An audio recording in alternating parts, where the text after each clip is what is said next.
Vamos a isso, eu quero ler com vocês a palavra de Deus que está na carta aos Efésios, no capítulo 2, versículo 19 ao 22. Se você tem a sua Bíblia, abra ou ligue ela, Efésios 2, 19 a 22, senão nós podemos ler aqui na tela. E diz assim a palavra do Senhor: Portanto, vocês não são mais estrangeiros nem visitantes. Agora são cidadãos que pertencem ao povo de Deus e são membros da família dele.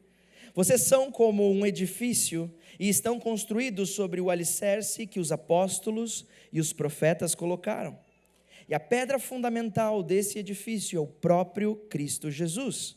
Ele mantém o edifício todo bem firme e faz com que cresça como um templo dedicado ao Senhor. Assim, vocês também, unidos com Cristo, estão sendo construídos junto com outros para se tornarem uma casa onde Deus vive por meio do seu Espírito. Quantos podem dizer amém para a palavra do Senhor? Amém. O título da minha mensagem hoje é: Eu ainda amo a igreja. Eu ainda amo a igreja, sabe? Eu amo a igreja.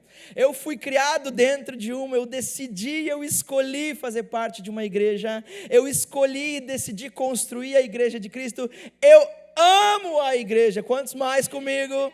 Eu amo a igreja do Senhor, sabe? Eu tenho memórias maravilhosas dentro da igreja. As minhas melhores memórias são dentro da igreja. As mais engraçadas que eu já vivi, as mais constrangedoras que eu já vivi, as mais tensas que eu já vivi, as melhores memórias que eu possuo aconteceram na igreja. Eu quero contar uma delas para vocês. Eu e a Débora, nós estávamos namorando, tínhamos começado a namorar, e todo aquele encanto e toda aquela que ainda existe, meu amor, te amo. Pronto para mais 2? Bora. Essa não foge à luta. É isso aí. Eu lembro muito bem porque a Débora também, os pais dela também são pastores, também tem uma igreja no Rio Grande do Sul. Ela fazia parte de uma outra igreja, diferente da minha, e os meus pais eram pastores numa igreja. E eu lembro muito bem nesse dia que eu convidei a Débora, minha namorada, para ir com um convite, primeira vez que eu convidado ela para ir na minha igreja, ver como era legal a minha igreja, como eram legal os jovens da minha igreja, como era divertida a minha igreja, como eles faziam coisas com excelência. E eu convidei ela justo no culto de Natal. E no culto de Natal da minha igreja, naquele momento, haviam bons corais de crianças. Quanto lembram dos corais de criança? Não, ok, tudo bem, tá certo. E tinha jogral, aqueles teatros com plaquinhas, e você vira e forma uma palavra, sabe? Já viram isso? Aquelas criancinhas pequenininhas, tudo na frente, os maiorzinhos atrás, e todos olhando, aquelas carinhas fofinhas, e dizendo: ai meu Deus, o meu filhinho. E eu olhando, tu vai ver o espetáculo que é o Ministério Kids da minha igreja. Eu amo a minha igreja. E ela estava lá toda empolgada. Então sobem as crianças, começa. E as crianças tinham placas nas mãos. De um lado estava escrito Jesus, do outro lado estava escrito Natal, e no momento certo elas iam virando a placa para combinar com a música, e quando dissesse Jesus, elas viravam a plaquinha, aparecia Jesus. Quando dissesse Natal, viravam a plaquinha e dizia Natal. E nós estávamos começando, e eu empolgado, animado para mostrar para ela a minha igreja, as crianças da minha igreja, e de repente as placas se invertem. As crianças se trocam de lugar. Os professores não viram aquilo acontecer. E as placas viram. E quando as placas viram, aparece escrito bem grande para a igreja: Satã.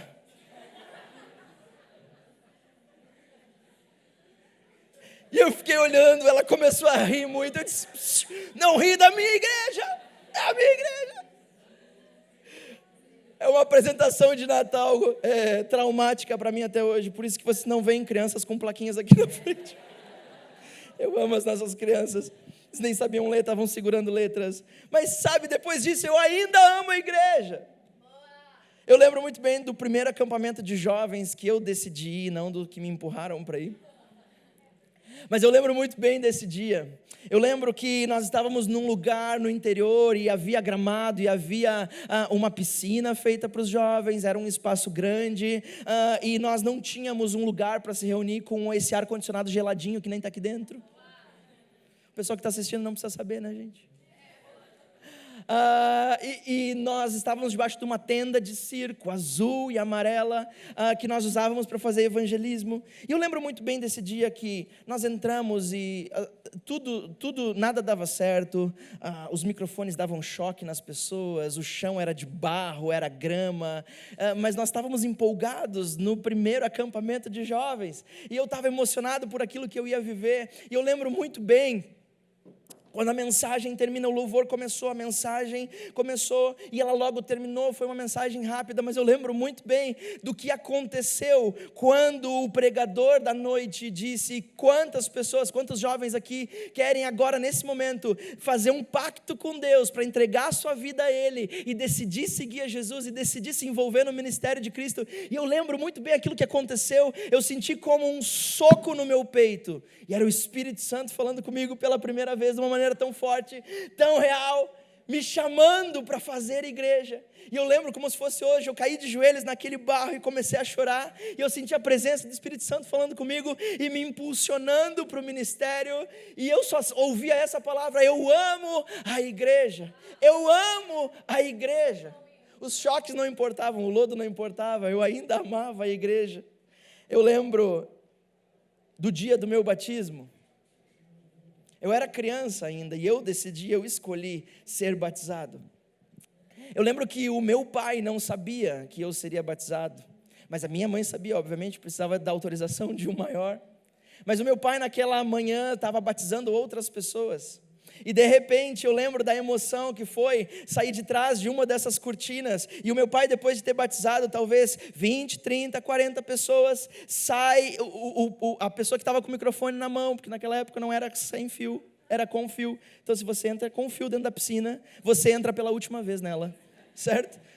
E eu lembro muito bem, o batismo ainda não acabou, pastor Vanderlei, tem mais uma pessoa, eu lembro como se fosse hoje, uma mão me empurrando assim, e eu entrei com uma camisa branca que usava naquela época, e foi uma emoção sem tamanho eu poder ser batizado pelo meu pai. Eu lembro daquilo que eu senti, eu lembro do poder que a igreja tinha naquele lugar, eu lembro da manifestação, eu lembro que eu só sentia que eu tenho uma casa, eu tenho uma família, esse é o meu lugar. Agora, deixa eu voltar no texto que nós acabamos de ler. Esse texto que nós acabamos de ler é um texto lindo, maravilhoso, que fala a respeito de pessoas que não tinham pátria, não tinham casa, mas agora são aceitos por Cristo, e encontraram uma pátria, encontraram uma casa, não são mais estrangeiros. Esse texto tem algumas coisas que nós precisamos entender, e muito rapidamente deixa eu te contar isso. Quando fala, nós não somos mais estrangeiros ou visitantes, a questão do estrangeiro era muito forte para os judeus. Os estrangeiros não eram parte, obviamente, do povo judeu, ou seja, não compartilhavam da mesma herança étnica, nem cultural, nem religiosa. Os judeus se viam como o povo único, exclusivo, escolhido por Deus para ser povo de Deus.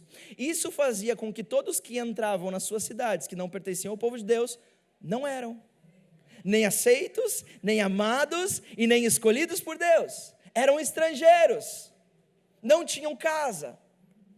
Depois, nós vemos que o texto diz que agora vocês são cidadãos que pertencem ao povo de Deus. O escritor está falando para nós, para eu e para você. Temos judeus na sala?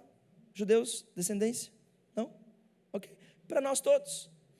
A carta está falando para vocês que não são judeus, vocês não tinham pátria, vocês não tinham casa, vocês eram estrangeiros, mas agora vocês são cidadãos que pertencem ao povo de Deus. Isso o que significava para o povo da época era o seguinte: agora, a partir de agora, vocês têm direitos religiosos.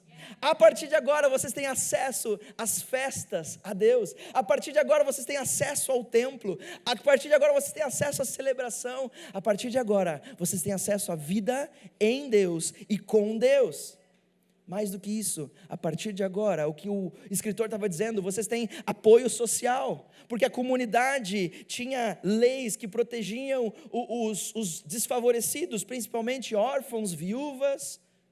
Então, o que o escritor está dizendo num conceito, agora vocês também têm direitos sociais, agora vocês também têm proteção legal, apoio social. Sabe, havia uma lei maravilhosa, e essa lei maravilhosa dentro do povo judeu, estabelecida por Deus, dada a Moisés para o povo. E a lei dizia que era uma proteção do povo contra a opressão que o povo passava. Isso significava que nenhum compatriota tinha autorização para oprimir um dos seus. Isso era punido com lei. Isso não seria maravilhoso se nós tivéssemos isso dessa maneira no Brasil? Qualquer tipo de opressão. A lei estabelecia que a opressão contra compatriotas era proibida. A exploração, o abuso de um irmão judeu era condenado com prisão.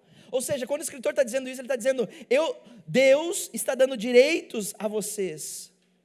E o último direito era o direito de propriedade, porque os cidadãos tinham o direito de possuir e herdar a terra. Os cidadãos tinham, os estrangeiros não tinham. O que o escritor está dizendo para nós é que agora nós temos. Mas sabe, a verdade é que a igreja de Cristo começa. Jesus morre na cruz e deixa a sua igreja estabelecida, e a verdade é que desde o começo da igreja, sempre, em todo momento, a igreja foi perseguida. A igreja foi martirizada, a igreja foi expulsa dos lugares. Mas a verdade é que a cada perseguição que a igreja sofria, a cada morte, a cada mentira, a igreja crescia mais. A igreja crescia mais, a igreja aparecia mais triunfante. Matavam 100, aparecia 1000, matavam 1000, aparecia 10.000. A igreja sempre parecia triunfante. E o nosso inimigo, o inimigo de Deus, Satanás, não deseja ainda nos dias de hoje que a igreja cresça, porque a igreja é a manifestação da mão poderosa nessa terra. Então eu quero compartilhar com vocês rapidamente o porquê que o diabo, que Satanás, o Satã, o cão, o tinhoso, ele quer que cristãos odeiem a igreja. Cristãos odeiam a igreja, como assim? Nós vivemos tempos esquisitos, onde pessoas dizem, e você, segue alguma religião? Sim, sou cristão. Ah, você é cristão, segue Jesus? Sim.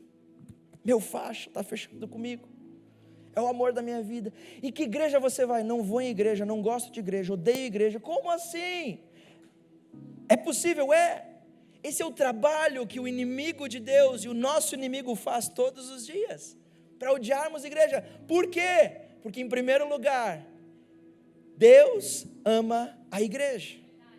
Por causa disso. Sabe, Jesus começou a igreja. Os discípulos morreram construindo a igreja. Nós amamos a igreja, é o plano de Deus, é o amor de Deus, é aquilo que Ele tem para a terra, é a igreja dEle. Eu amo aquilo que Jesus fala em João, no capítulo 17, versículo 21, quando Ele faz uma oração, Ele conversa com o Pai, com Deus o Pai. Ele diz, Pai, eu peço que todos sejam um. E assim como tu, meu Pai, está unido comigo, eu estou unido contigo, que todos os que creem também estejam unidos a nós, para que o mundo creia que tu me enviaste. Sabe, muitas vezes o testemunho contra Jesus são os próprios cristãos. Os próprios cristãos que dizem, eu não vou na igreja porque eu odeio a igreja. Olha o que a marca que Jesus disse que seria do mundo, para que o mundo reconhecesse que Jesus é o Filho de Deus, para que quando eles estejam unidos comigo, e unidos uns com os outros e unidos comigo, o mundo creia que tu me enviaste. Essa é a marca, a igreja é a marca. A igreja é perfeita. Lennon, a igreja é perfeita. Está fresquinho aí, Lennon?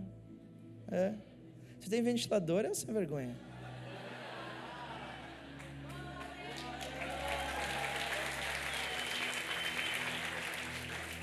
Ah, bom, quem pode, pode, né? Quem não pode, se abana. E viva a vida, vamos lá. A igreja é perfeita? É claro que não. Porque se ela fosse perfeita, eu e você não seríamos aceitos nela. Sabe por que a igreja não é perfeita? Porque ela não é uma parede que você pode lixar e deixar ela perfeita. Elas são pessoas que, por mais que você pegue pequenas picaretas para lapidar como um diamante, sempre vai ter um pouquinho de barro, sempre vai ter um pouquinho de terra, que precisa ser tirado todos os dias até que o Senhor Jesus volte. E aí ele sim, como o ourives purifica o ouro e a prata, nós seremos purificados e chegaremos à estatura do varão perfeito. E aí sim, seremos a igreja perfeita do Senhor. Mas até agora nós não somos perfeitos. Igreja nenhuma é perfeita. Deixa eu te falar uma coisa, baixinho, tá? Se você descobrir e te contarem de uma igreja perfeita, só me faz um favor, por favor, não vai nela, porque você vai estragar ela. Não vai lá, deixa eles lá quietinho, porque você vai estragar. Não vai. Então, em primeiro lugar, a primeira coisa que Satanás tenta fazer para que cristãos odeiem a igreja é lutar contra o amor de Deus. E nós amamos a igreja porque Deus ama a igreja. Em segundo lugar, o diabo quer que os cristãos odeiem a igreja porque você e eu precisamos da igreja. Nós precisamos da igreja. Não há outra forma, sabe? Nós precisamos viver em igreja. Somos imperfeitos, somos falhos, nos machucamos uns aos outros, mas sabe de uma coisa? Eu ainda amo a igreja. É difícil às vezes, mas sabe de uma coisa? Eu ainda amo a igreja. Às vezes a gente tem um probleminha, um ou outro, porque somos imperfeitos, mas eu ainda amo a igreja. Nós precisamos da igreja. Sabe, eu tive muitas experiências, como eu falei, na igreja. Muitas experiências. Eu lembro muito bem, aos 7 anos, olha, 7 anos de idade, a idade do meu filho mais velho. Eu tinha 7 anos de idade quando eu estava brincando de pique-esconde na igreja, porque é isso que crianças de igreja fazem. Elas amam se enfiar embaixo das cadeiras e correr que nem ratos por todos os lugares. Os meus filhos fazem a mesma coisa. E eu estava correndo e brincando de pique-esconde, quando, há muito tempo atrás,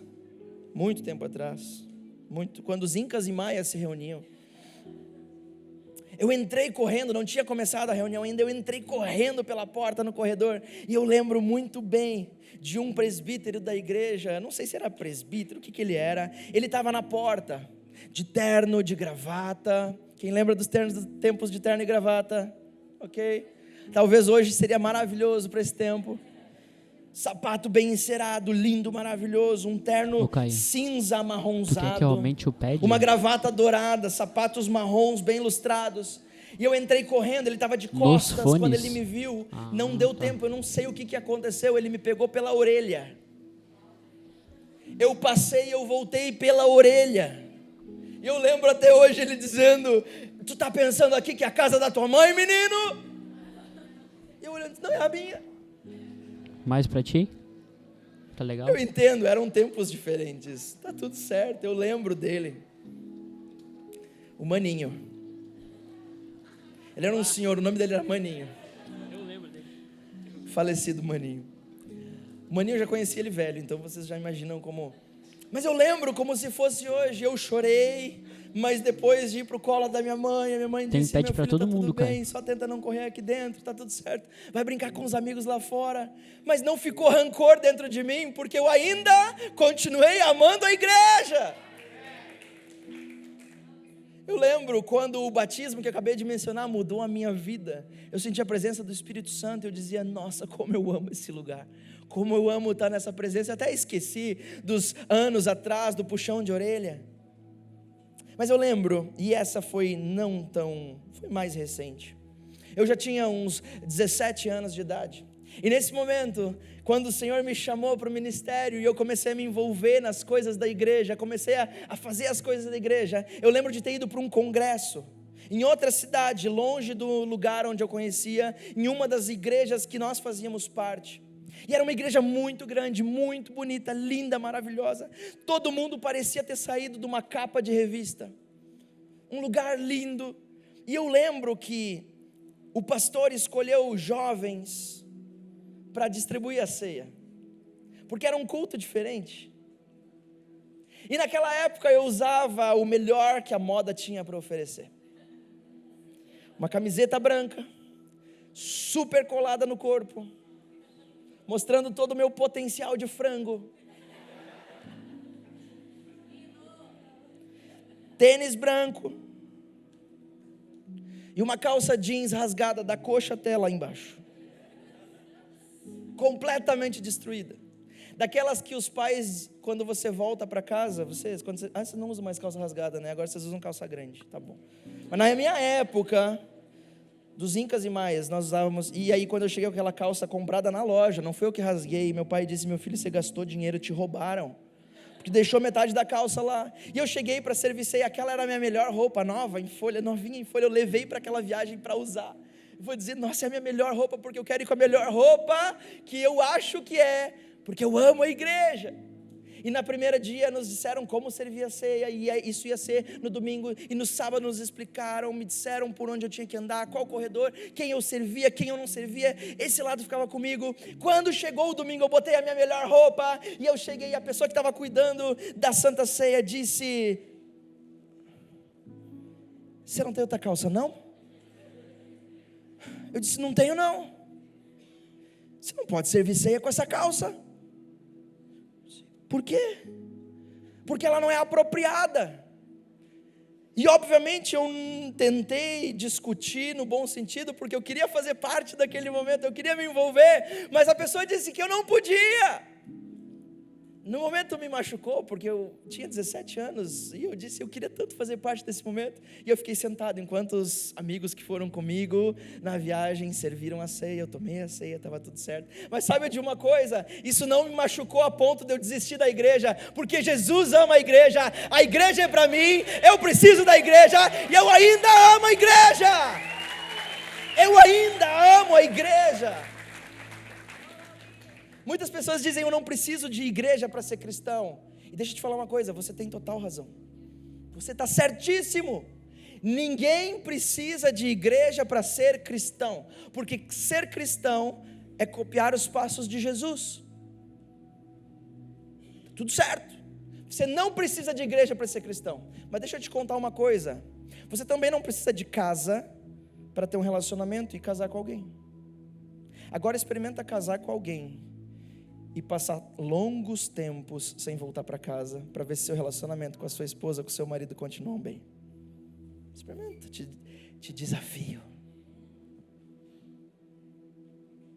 Igreja é a nossa casa, é a minha casa, e eu ainda amo a igreja. A igreja é para mim. Eu preciso da igreja, e é por isso que o diabo tenta de todas as maneiras, com qualquer tipo de coisa, pequena ou grande, me dizer que eu não preciso de igreja. Mas a verdade é que eu preciso de igreja para ter um relacionamento com o meu pai, porque o meu relacionamento com o meu pai, ele não acontece individual, ele acontece junto com os meus irmãos. Paulo dizia e disse: assim vocês também, unidos com Cristo, estão sendo construídos, juntos com os outros, para se tornarem uma casa onde Deus vive por meio do seu Espírito. Nós estamos sendo construídos juntos uns com os outros. Eu preciso da crítica. Deixa eu ver quem é que me critica aqui. Ninguém me critica. Eu preciso da crítica do Lennon para ser melhorado, para ser mudado. Eu preciso dos desafios interpessoais para que o Senhor não sei como é que é essa palavra, me leve a estar polido. Quebre as arestas que não servem. A igreja faz isso comigo. Nós estamos sendo construídos juntos uns com os outros, para juntos nos tornarmos uma casa onde Deus vive através do Espírito Santo. Cada um de nós somos tijolos. Alguns são tijolos, outros são janelas, outros são portas. Alguns são piso, outros são cadeiras. Cada um de nós fazemos alguma coisa, somos alguma coisa no corpo de Cristo, ou no edifício da construção de Cristo. Mas deixa eu te falar uma coisa: tijolo sozinho, sem a massa que o une, sem a argamassa, sem o cimento, ele cai com o primeiro vento. Uma janela não pode ser colocada sem a parede precisa estar ali. Um telhado não pode ser colocado sem as suas estruturas, as estruturas precisam estar ali. Está dando para entender? Cada um de nós somos uma parte no edifício da construção de Cristo, mas nós só somos o edifício juntos, porque eu preciso da igreja, você precisa da igreja. Tijolos caem ao primeiro vento sem aquilo que os une. O diabo quer nos fazer detestar a igreja, porque esse é o plano de Deus para nós, porque Deus ama a igreja e porque eu e você precisamos dela. E terceiro e último lugar, para terminar, nós precisamos de igreja, porque é um sonho transcendente. Eu amo esse filme com Leonardo DiCaprio, Titanic, não é Titanic, Rose. O filme chama-se A Origem. Esse filme é maravilhoso. Esse filme foi escrito por Christopher Nolan. E eu amo os filmes que ele escreve, porque sempre traz uma mensagem tão profunda que você precisa, depois de terminar o filme, você precisa ler os livros para poder entender o que está acontecendo ali, ou ler alguém que colocou alguma coisa no Google para nos ajudar. Mas sabe ali, esse Christopher Nolan escreve para esse filme um conceito que fala de um sonho dentro de um sonho. Vocês percebem isso?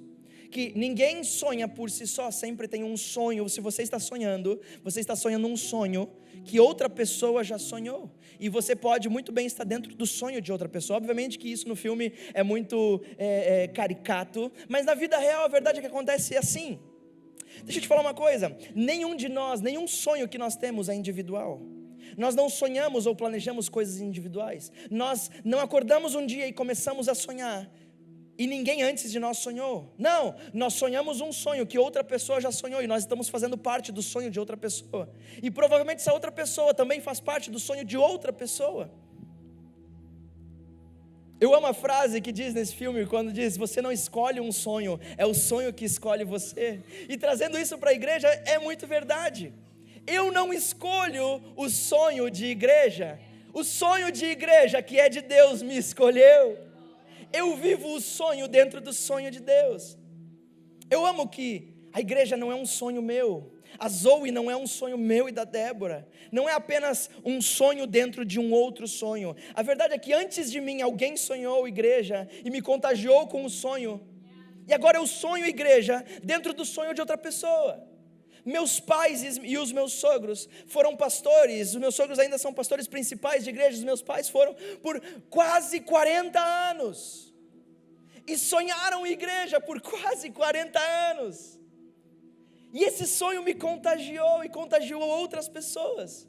O sonho da igreja não é meu, mas eu sonhei dentro do sonho deles, e eles sonharam dentro do sonho de outra pessoa, e outra pessoa sonhou dentro do sonho de outra pessoa, porque o plano de igreja é um sonho transcendente que passa aquilo que nós podemos ver. Eu fui contaminado com esse sonho. Eles não sonharam primeiro, Deus sonhou isso, e nós todos estamos dentro do sonho de Deus. Mas há 10 anos atrás, mais ou menos, e com essa história eu termino. Vocês me dão mais 10 minutos, ok? Aguentam esse calor? Fechou. Há 10 anos atrás, a Débora e eu conhecemos um casal de missionários na igreja que os meus pais eram pastores. E esse casal de missionários, eles tinham 6 filhos, eles eram missionários americanos, são missionários americanos no Brasil, e hoje eles já estão há mais de 20 anos no Brasil, se não me falha a memória, se dedicando exclusivamente a cuidar de pessoas com dependência química. Eles gastam a sua vida para isso. Tinham bons empregos, bons trabalhos, muito bons nos Estados Unidos, mas receberam o chamado de Deus e vieram para o Brasil para fazer isso há mais de 20 anos. E um dia nós conhecemos, essa família chegou com os seus filhos, e eles estavam procurando um lugar para pertencer, para fazer parte, para encontrar casa. E desde o primeiro domingo que eles foram, da primeira reunião que eles foram, eles já encontraram casa e ficaram. E nós nos aproximamos muito, nos tornamos amigos íntimos. E esse casal se chama Kevin e Benay Bloom, guardem esse nome. E o Kevin e Benay são os sonhadores de Deus, sonham o sonho de Deus. Nós conhecemos ele e começamos a trabalhar ao lado deles, eles do nosso lado, começamos a cuidar ministerialmente dos filhos deles, porque nesse momento nós éramos pastores de adolescentes nessa igreja, e nós começamos um relacionamento, e isso foi crescendo, e hoje nós somos excelentes amigos, cuidamos uns dos outros. Eles são muito mais velhos do que nós, são mais velhos do que os meus pais, certo? Não? Diz que é. Ok. Tá bom. Do que a minha mãe, sim. Minha mãe não está ouvindo, mas sim, minha mãe é a mais nova de todos vocês. Se não é, aceitem. E nós realmente começamos a trabalhar juntos, nos ficamos muito íntimos. Mas anos mais tarde, depois que nós os conhecemos, quando Deus nos fez sonhar com a Zoe, O nosso desafio ao vir do outro lado do mundo para plantar essa igreja aqui era o que é o problema de todo sonho. Como que nós fazemos o sonho se tornar em realidade? Porque não é difícil sonhar, o difícil é colocar em prática o sonho, aquilo que se sonha. E esse era o nosso desafio. Nós começamos a conversar com Kevin e com Benei e dissemos, nos ajude a pensar uma forma de como colocar em prática. Nós precisamos de recursos, nós precisamos de pessoas, nós precisamos de recursos financeiros para fazer isso acontecer, para pelo menos começar. E nós começamos um tempo de oração. E depois de algumas semanas, Benei nos liga e diz, olha, sabe de uma coisa, nós precisamos conversar. E nós marcamos uma chamada de vídeo e começamos a conversar. Ela disse, olha, faz mais ou menos 1 ano atrás, eu estava em uma das viagens, voltando para ver minha família nos Estados Unidos, eu estava sozinho, Kevin ficou com os nossos meninos menores, e eu sentei do lado de um senhor de aproximadamente 70 anos de idade, nós conversamos durante o voo inteiro. Esse senhor também era cristão, e esse senhor gastou a sua vida inteira investindo no reino de Deus, e ela começou a dizer que esse senhor, ele criou um conglomerado de empresas, ele era um grande empresário nos Estados Unidos, criou um conglomerado de empresas, para que esse conglomerado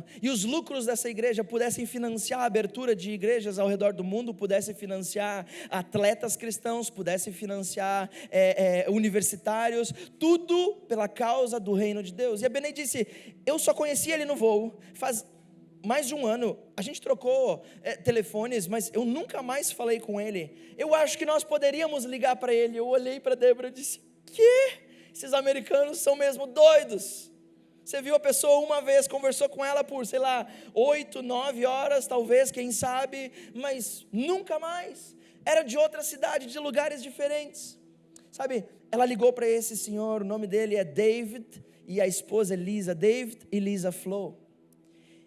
E Benei ligou para esses senhores e disse, olha, tem aqui um casal, assim, explicou, e nós gostaríamos muito de conversar com vocês. Eles prontamente marcaram uma chamada de vídeo, e pela primeira vez nós nos sentamos na sacada do nosso apartamento, e de frente para pessoas que nós nunca tínhamos visto os rostos, numa chamada de vídeo entre 6 pessoas, e por 40 minutos eu e a Débora, nós discorremos e falamos a respeito daquilo que Deus tinha colocado no nosso coração.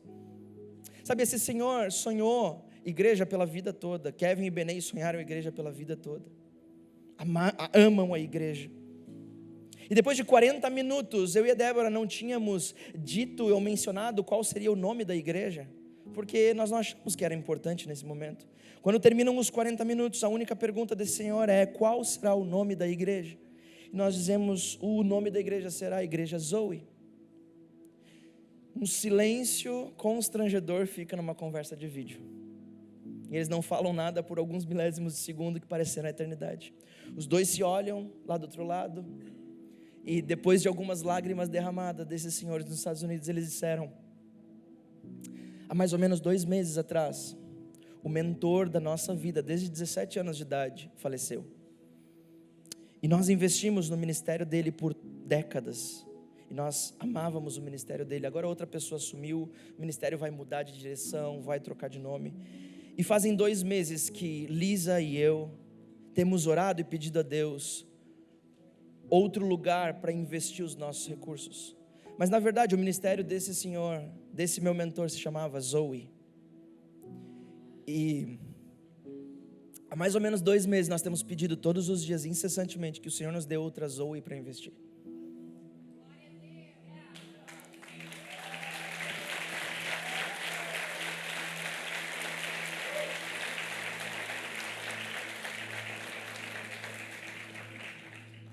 Depois disso, imediatamente, eles disseram, eu não sei quanto vocês precisam, mas a resposta é sim, a resposta Deus já me deu, é sim.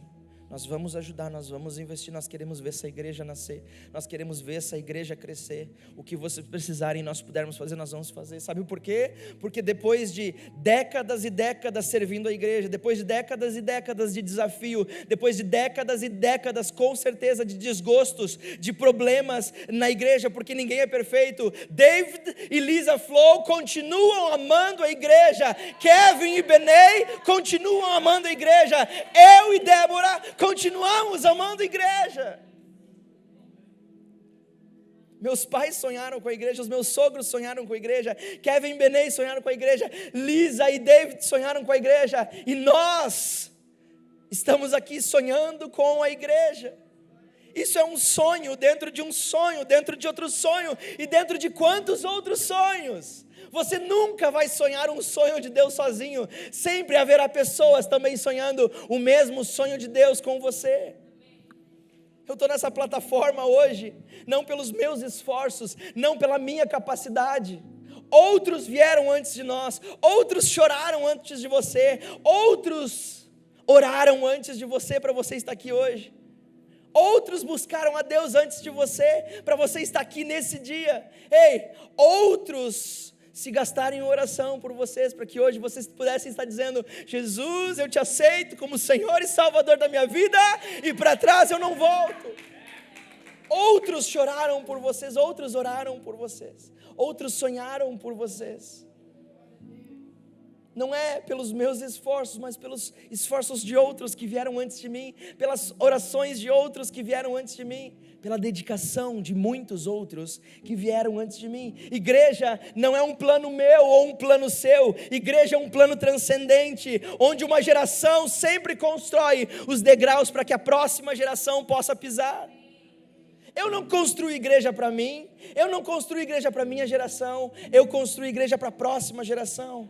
Porque o meu sonho de vida, a meta de vida, quando eu chegue no final da carreira, é que eu possa olhar para trás e dizer: eu construí degraus e eu cheguei até aqui, esse foi o meu teto, mas que agora a próxima geração possa usar o meu teto como piso para subir ainda mais próximo de Jesus, para chegar ainda mais longe na fé, para conquistar ainda mais para Jesus.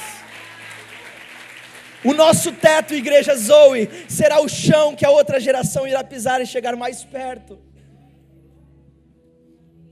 Nós somos a igreja Zoe, estamos mais vivos do que nunca. Estamos de casa nova. É uma casa nova, mas é o mesmo sonho. Não é outro sonho, nós vamos avançar, nós não vamos nos render, nós vamos continuar sonhando, continuar lutando. Essa cidade é de Jesus. Esse é o nosso caminho, esse é o nosso legado, é o seu legado. Nós estamos construindo uma igreja para a próxima geração. Sabe, você é parte importante na construção dessa igreja. Você é parte importante no desafio dessa igreja. O sangue que corre nas nossas veias é o mesmo que ressuscitou Jesus dos mortos. Eu preciso de você. O poder está na igreja local. Não importa o que aconteça, não importa o que passe, eu ainda amo a igreja. Eu amo que nós temos voluntários aqui que vieram e chegaram completamente feridos, completamente desacreditados de igreja. Pessoas que chegavam e durante meses a fio diziam: vamos esperar, não vamos se envolver ainda, porque em algum momento eles vão derrapar na curva. Mas sabe de uma coisa? Para eles, a gente ainda não derrapou, mas pode derrapar. Mas isso não muda o fato de que nós continuamos amando a igreja, porque ela é um sonho de Deus e nós fazemos parte do sonho de Deus. Igreja Zoe, quantos estão comigo no sonho de Deus? Será que nós podemos ficar em pé, igreja? Não importa o que vivemos no passado, as decepções, as mágoas, eu ainda amo a igreja, porque esse é o sonho de Jesus para nós. Então é o meu sonho. Sabe, nessa manhã eu quero orar por você, mas eu quero orar principalmente, em primeiro lugar, por aquelas pessoas que hoje, assim como há muitos anos atrás, quando eu entrei naquela tenda e disse sim para Jesus, não era sim pela primeira vez, era um sim para Jesus. Jesus quer saber de uma coisa: pode me usar a maneira que o Senhor deseja. Eu estou aqui para ti. Seja o que for que estiver à minha frente, eu estou aqui para ti, eu estou aqui para aquilo que der e vier, porque eu amo a igreja de Cristo. Eu quero orar hoje por quem sabe adolescentes, quem sabe jovens, senhores. Nunca é tarde demais para dizer sim, Jesus, me usa a maneira que tu quiseres. E hoje eu quero orar por você. Se você quer dizer isso para Jesus no seu coração, é um pacto que você pode fazer com Jesus hoje. Jesus, me usa da maneira que o Senhor quiser, da maneira que o Senhor desejar. Só saiba de uma coisa: essa oração, Deus nunca mais se esquece. Saiba disso. Eu quero orar por você, aí onde você está.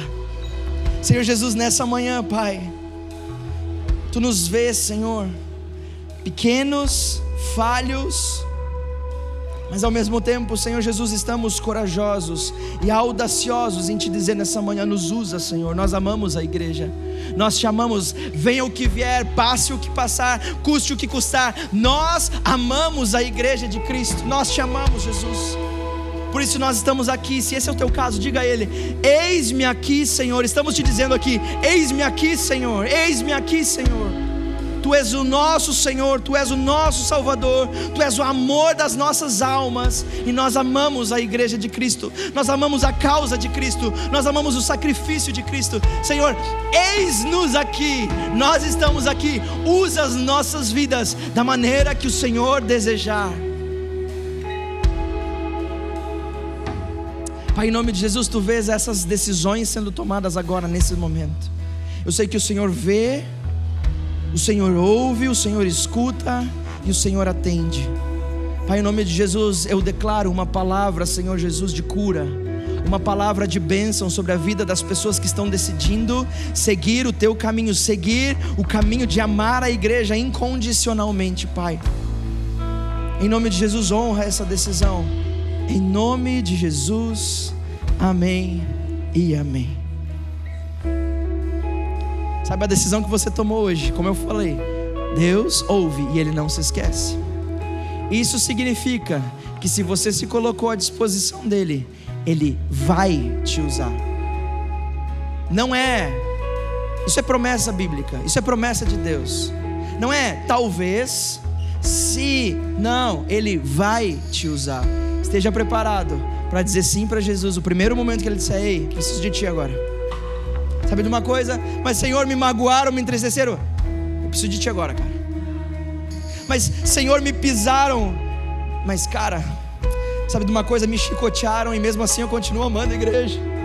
Mas Jesus, está muito dolorido. Cara, foi doído para mim morrer na cruz também. Mas sabe de uma coisa? Mesmo assim eu continuo amando a igreja. Jesus, mas está dando vergonha, sabe? Cuspiram no meu rosto e mesmo assim eu continuo amando a igreja. Mas Jesus, está muito difícil, cara, foi difícil pra caramba carregar aquela cruz pesada, mas eu não desisti, porque eu amo a igreja. Ei, vão pisar nos seus machucados, porque nós somos todos imperfeitos.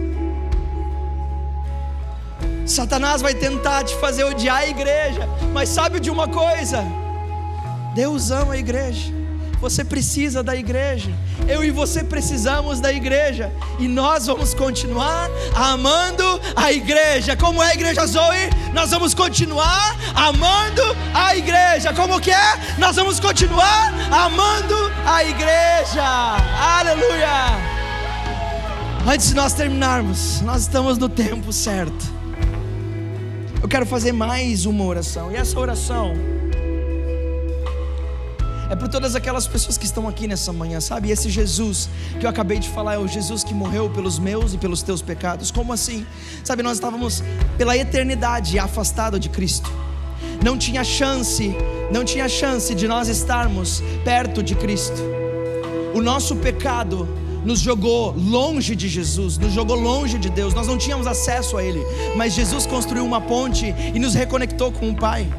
E sabe, Ele nos criou um caminho que, se você disser para Ele sim, com a sua boca e com o seu coração, a Bíblia diz que você acaba de entrar para a família de Deus. Assim como o apóstolo Paulo escreveu e nós lemos, que antes nós éramos estrangeiros, visitantes, mas agora somos conhecidos como o povo e família de Deus. Esse é o dia que você pode dizer sim para Jesus. O livro de Romanos, capítulo 10, versículos 9 a 10, diz que se com a sua boca você confessar e com o seu coração você crer, o quê? Que Jesus é o teu Senhor. Senhor é ser dono, é dono da tua vida, dono dos teus dias, dono das tuas escolhas. Ele vai estar contigo de dia, de noite, de madrugada. Ele não solta mais de você. E você crê no seu coração que Deus o Pai ressuscitou Jesus dos mortos, você será salvo. Você será salvo. É tão fácil assim, é tão fácil assim. Essa é a decisão que muda tudo na sua vida. Por isso que em alguns instantes todos nós vamos fechar os olhos, para que você possa ter o seu momento de individualidade, mesmo no auditório abarrotado como nós estamos. Lá no foyer também eu quero pedir para a equipe me ajudar, que ninguém fique caminhando por lá. Esse é um momento individual de cada um, para que as pessoas possam ter a sua escolha. E depois, quando nós estivermos de olhos fechados, se essa for a sua decisão, ao contar 3, eu gostaria de ver um aceno de mão seu. Eu vou ficar de olhos abertos, porque eu quero saber por quem eu vou orar. Eu quero orar por você. Eu vou orar daqui e você aí onde você está. Eu não vou te expor, eu não quero te expor, eu não quero te chamar aqui na frente. Eu quero que você tenha o seu tempo e a sua decisão com Cristo. Mas eu quero somar nessa oração que nós vamos fazer aquelas pessoas que, quem sabe, têm andado tempo demais longe de casa e sentiram o seu relacionamento com o Pai se esfriar, o seu relacionamento com o Pai se esvaziar, o seu relacionamento com o Pai se distanciar. Esse é o seu tempo, esse é o seu momento. Jesus preparou esse dia, nesse instante, nesse calor de 45 graus, para você voltar para os braços do Pai, porque Ele é um Pai de amor e não de julgamento. Ele não vai te colocar no final da fila, Ele vai te colocar no lugar aonde você parou, aonde você deixou, e vai te impulsionar para uma vida completa e cheia na presença dEle. Vamos todos nós fechar os olhos nesse momento. Todos nós, todo o auditório, por favor. Não vai acontecer nada de estranho, apenas para que cada pessoa tenha o seu momento de individualidade. Número 1, Jesus te ama tanto que decidiu se entregar por você. Ele escolheu sofrer no teu lugar, aquilo que você sofreria, aquilo que eu sofreria, aquilo que nós sofreríamos, para que você pudesse ter vida plena nessa terra e a eternidade com Deus. Número 2, Jesus está à porta para te chamar para a família. Ele quer te tirar do quadro de estrangeiros e te colocar para o quadro de familiares. Ele quer te transformar de um simples estrangeiro para filho e filha dedicada a Ele. E número 3, se essa é a tua decisão hoje, de fazer paz com Deus, de conectar com a vida com Deus, levanta bem alto uma das suas mãos. Eu quero ver onde você está. 1, 2, 3, 4, 5, 6, 7, 8, 9, 10, 11, 12, 13, 14, 15, 16, 17, 18. Amém, amém, aleluia, amém, amém. Eu quero orar por você, você que acaba de tomar essa decisão agora. Eu vou fazer uma oração, essa oração se chama uma oração de confissão de fé. Você vai declarar a sua fé por Jesus agora nesse momento. E eu gostaria que você repetisse as minhas palavras depois de mim. Mas sabe de uma coisa? Você não é mais estrangeiro, você faz parte da família. E como família nós vamos orar essa oração junto com você, para te animar, para te impulsionar mais perto da presença de Deus, amém? Diga assim comigo: Senhor Jesus, nessa manhã eu declaro que Tu és o meu Senhor e o meu Salvador. Eu entrego o meu passado nas Tuas mãos e decido o meu futuro aos Teus pés. Me traz para a Tua família, em nome de Jesus, amém e amém. Igreja, será que nós podemos honrar a decisão dessas 18 ou 20 pessoas nessa manhã? Aleluia, amém, amém. Uau, uau. Sabe, você que tomou essa decisão agora, acabou de tomar essa decisão, você não está mais sozinho, você não é estrangeiro ou estrangeira, você é filho, filha e faz parte da família.